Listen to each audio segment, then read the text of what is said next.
असा कुरकुरीत खमंग पोहे न आकसता व तेलकट न होणारा पातळ पोह्यांचा चिवडा कसा तयार करायचा आणि त्याकरता योग्य पद्धत आणि योग्य प्रमाण आपण या व्हिडिओमध्ये बघणार आहोत। सोबतच तुम्हाला ह्या आवाजावरून लक्षातच असेल की चिवडा छान असा कुरकुरीत तयार झालेला आहे, अजिबात तेलकट झालेला नाही आहे।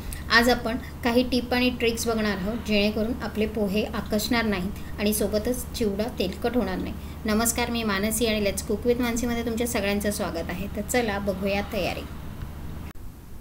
इथे सुरुवातीलाच अशा पद्धतीने चाळणी घ्यावी आणि त्यात पातळ पोहे व्यवस्थित चाळून घ्यावे। पोहे चिवडा करण्याच्या आधी नेहमी 1 तास तरी उन्हात व्यवस्थित वाळून घ्यायचे, कारण असं केल्यामुळे पोह्यात असलेला ओलावा कमी होतो आणि पोहे छान कुरकुरीत असे तयार होतात।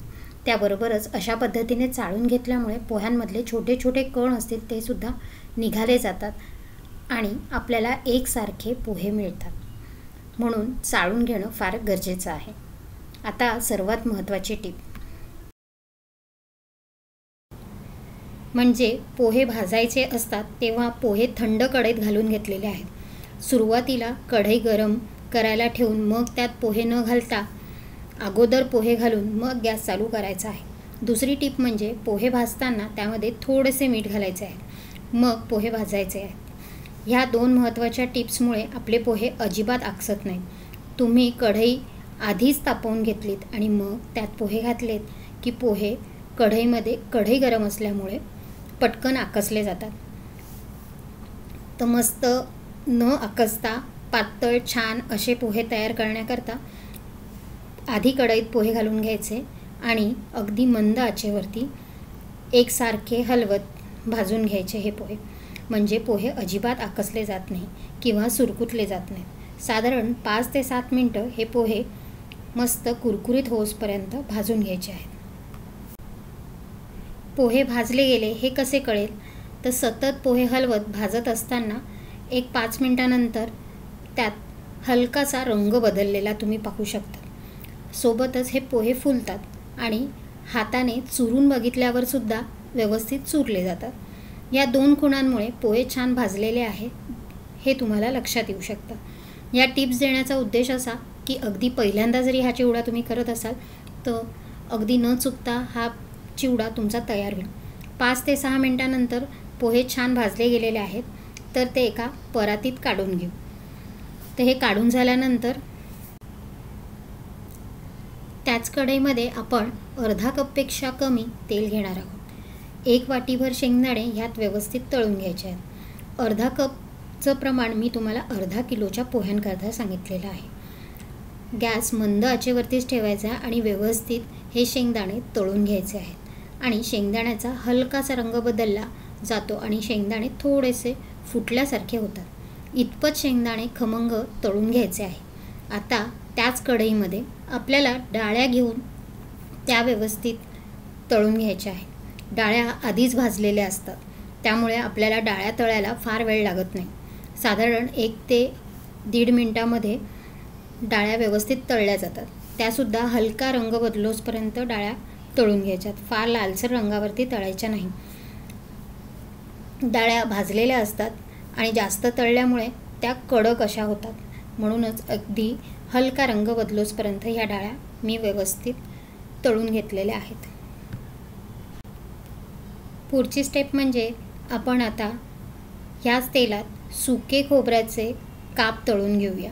सुके खोबरेसुद्धा फार वेळ घेत नाहीत, अगदी 30 ते 40 सेकंदात हे खोबऱ्याचा रंग छान बदलला जातो। हलकासर गुलाबी रंगावरती हे खोबरे व्यवस्थित तळून घ्यायचे आहेत। आता ह्याच तेलामध्ये मी सुका मेवा तळून घेते। सुका मेव्यात मी बदाम आणि काजू घेतलेला आहे। तुम्ही तुमच्या आवडीचे सुका मेवा ह्यात तळून घेऊ शकता।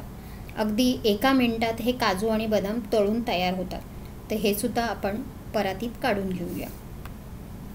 आता त्याच कढईमध्ये आपण कढीपत्ता तळून घेऊया।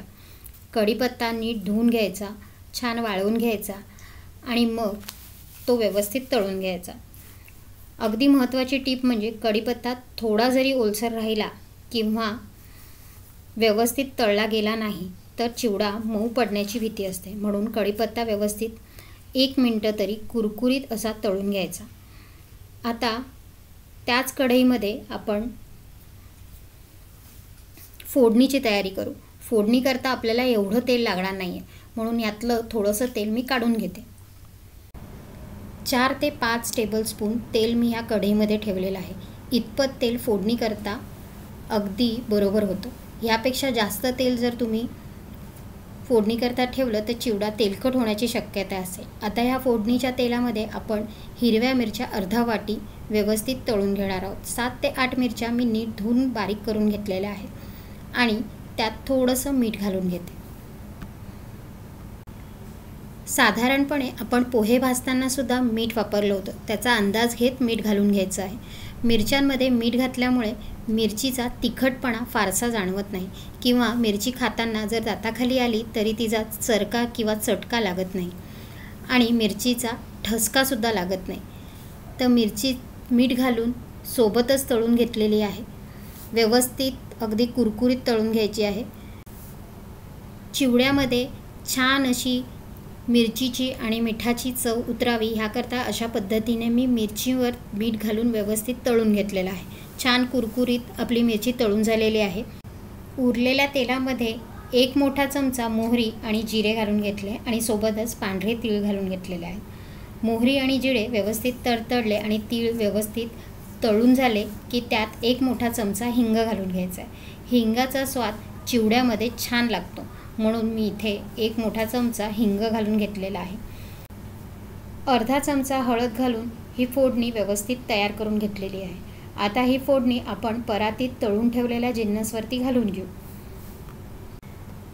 सगळी फोडणी मी या पोह्यांवर घालून घेतलेली आहे आणि हळूहळू हे आता व्यवस्थित एकत्र करून घ्यायचं आहे। अगदी अलगदपणे हे एकत्र करून घ्यायचं आहे। आपले पोहे पातळ पोहे घेतलेले आहेत, लक्षात घ्या। अगदी अलगद हाताने किंवा चमच्याने हे सगळं एकत्र जिन्नस करून घ्यायचं आहे। सुरुवातीला फोडणी आणि पोहे वेगवेगळे दिसतील, पण जसे जसे तुम्ही एकत्र करत जाल तसे तसा त्या पोह्यांचा रंग पिवळटसर होत जाईल। एक 5 ते 6 मिनिटांनंतर तुम्ही बघू शकता की पोह्याला पूर्णपणे फोडणी लागलेली आहे, मस्त असा रंग आलेला आहे।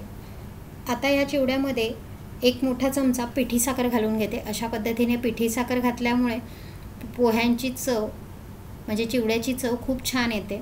तर हे सगळं व्यवस्थित एकत्र करून झालेलं आहे, तुम्ही बघू शकता छान असा रंग आलेला आहे। तर आता तुम्हाला हेही दाखवते की हा चिवडा कसा कुरकुरीत तयार झालेला आहे।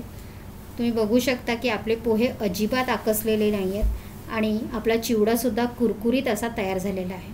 मी सांगितलेल्या टिप्स तुम्हाला आवडल्या असतील तर नक्की मला कमेंट सेक्शनमध्ये कळवा आणि नक्की ह्या टिप्स वापरून बघा, जेणेकरून तुमचासुद्धा चिवडा छान कुरकुरीत तयार होईल आणि पोहेसुद्धा आकर्षणार नाहीत। तर लवकरच भेटू नवीन व्हिडिओबरोबर। धन्यवाद।